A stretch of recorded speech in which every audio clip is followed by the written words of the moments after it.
करने का उपलक्ष्य ये होता है कि यदि कोई व्यक्ति द्वारा कुछ अच्छा चीज बताया गया तो उस चीज को समर्पित भाव से, संकल्पित भाव से, समर्पित भाव से उसको याद करें, उसको कंठाग्र करें। आप सर ने अपनी छोटी सी वाणी में महिला सशक्तिकरण की बात बोली। आज बड़े दुख के साथ कहना चाहता हूँ कि नवयुवकों के अंदर कितनी गलत एनर्जी आ रही है। क्या क्या कैसे कैसे गानों पे लोग ठुमके लगाते हैं कि तुम जैसी तो फट जाती है, फिर दुर्घटना घट जाती है। मतलब कैसी फट जाती है महोदय? ये भारत है जहाँ स्त्रियों की पूजा दुनिया के रूप में की जाती है और यहाँ श्लोक उच्चारित किया जाता है, या देवी सत्पूजेषु शक्ति रूपेण संस्थिता नमस्तस्यै नमस्तस्यै नमस्तस्यै नमः। यह सिर्फ एग्जाम्पल तक ही सीमित नहीं रहेगा। सर्वविदित है कि रक्षा मंत्री के तौर पर निर्मला सीतारमण जी ने महिलाओं के अंदर वो हर शक्ति है जो शक्ति पुरुषों के अंदर है। इसलिए यदि आज कुछ चंद पुरुष महिलाओं को उपभोग की वस्तु समझ रहे हैं, विलासता का वस्तु समझ रहे हैं, तो शायद उनको महारानी लक्ष्मीबाई का इतिहास पलटकर पढ़ना चाहिए।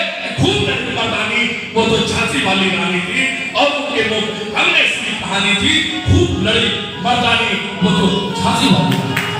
आज लड़कियां किस क्षेत्र में नहीं है महोदय? आज एयरफोर्स में पायलट भी लड़कियां बन रही हैं, हवाई जहाज भी लड़कियां उड़ा रही हैं, मेट्रो भी लड़कियां चला रही हैं और इवन IIT में सबसे अच्छे रैंक पर भी IITians लड़कियां आ रही हैं। अब किस क्षेत्र में लड़कियां पीछे हैं? लेकिन किस चंद लोगों द्वारा जो लड़कियों को उपभोग का वस्तु समझते हैं, मैं उनके लिए बताना चाहता हूं कि यह दुर्गा की धरती है, यह सरस्वती की धरती है, यह लक्ष्मी की धरती है, यह वीरांगनाओं की धरती है, जहां की सैनिक यदि शहीद हो जाते हैं तो हमारी वीरांगनाएं अपना सिंदूर धुलना पसंद तो जरूर करती है, लेकिन दुश्मनों के आगे कभी रोना पसंद नहीं करती। यह वो भारत है जहां की वीरांगनाएं अपने पति को सुहाग रात के दूसरे दिन खुशी खुशी विदा कर देती है। अब किसके लिए ऐसी लाइन बोलते हैं कि तुम जैसी तो पड़ जाती है, फिर तो घटना घट जाती है। यहाँ भारत हुआ देश है जहां की स्त्री कभी महारानी लक्ष्मीबाई तो कभी अंतरिक्ष से पहुंचने वाली प्रथम महिला के रूप में अपना परिचय देती है। आज मैं इसलिए इतना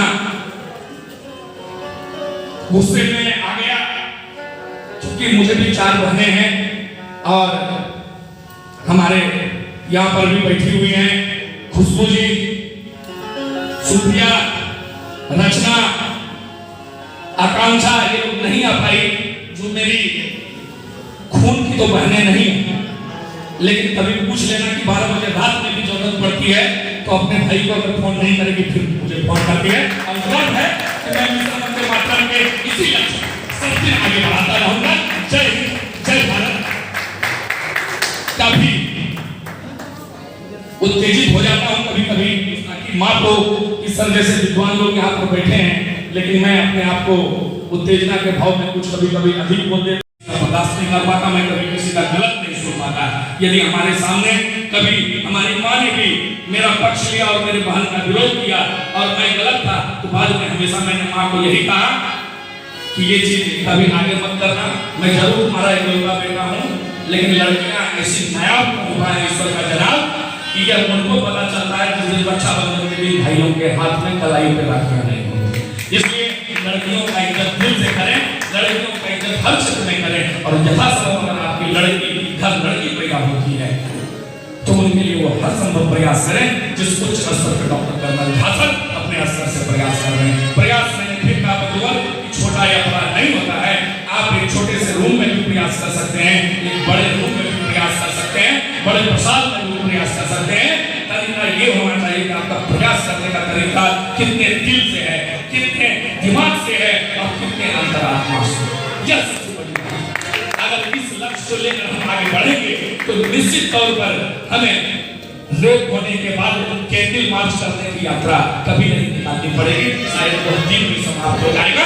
अगर यह भावना हमारे दिल में उत्तेजित हो जाएगी, उत्बोधित हो जाएगी, प्रज्वलित हो जाएगी। इसलिए कम से कम हम एक को ना सुधार पाए, 2 को ना सुधार पाए, कोई बात नहीं है, लेकिन हमारे कम से कम मिशन वंदे मातरम के जितने सदस्य हैं, जो भी यहाँ पर उपस्थित हैं, वो हमारे साथ आज ये वचन लें, यदि राष्ट्र के चलते कभी किसी की माँ बहन लाचार रूप से आपको दी जाए, तो आप एक भाई की तरह, एक पिता की तरह, एक सच्चे दोस्त की तरह उनको उनके घर तक पहुंचाने की जिम्मेवारी समझे, ना कि अकेले उनको देखकर उनको मजा कर उनका प्रासंगिक होना चाहिए।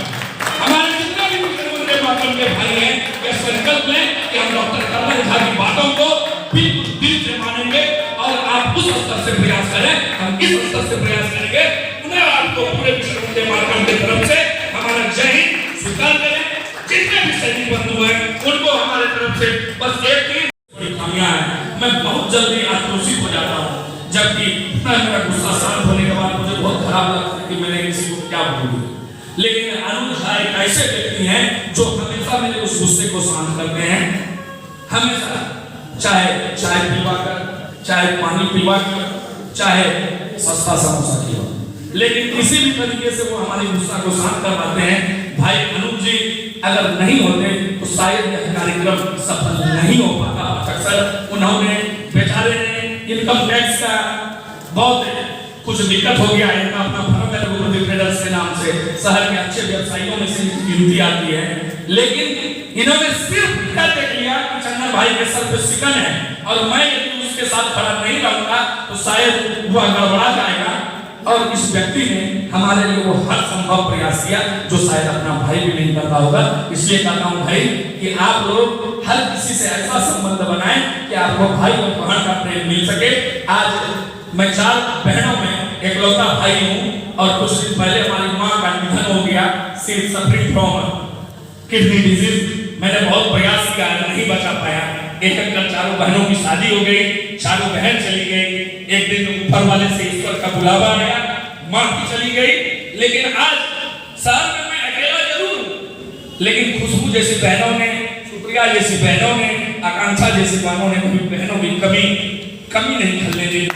इसलिए कहता हूँ रिश्ते दिल से निभाना सीखिए, इज्जत दिल से निभाना सीखिए, क्योंकि यदि यह चीज आप निभाने सीख गए तो शायद इससे बढ़ के मानवता कुछ नहीं होती है। और हमारा उद्देश्य कभी नेता बनना नहीं है मित्रों, हमारा उद्देश्य एक है कि जिस दिन भी मैं मरूं मेरे पीछे आप जैसे हजारों लोग रोते हुए चले। बस इसी भाव से मैं हर एक दिन अपने राष्ट्र को समर्पित करके, अपने देश को समर्पित करके और आप लोगों को समर्पित करके जीता हूँ। बाकी जो भी भूल चूक हो गई हो उसके लिए माफी चाहता हूँ। भाई अनुज जी से आग्रह होगा कि आप आकर थोड़ा कार्यक्रम के बारे में बताएं और मैं चाहता हूँ कि अनुज जी अपने उद्बोधन को हमारे बीच में रखें। माननीय अनुज जी आपसे आग्रह।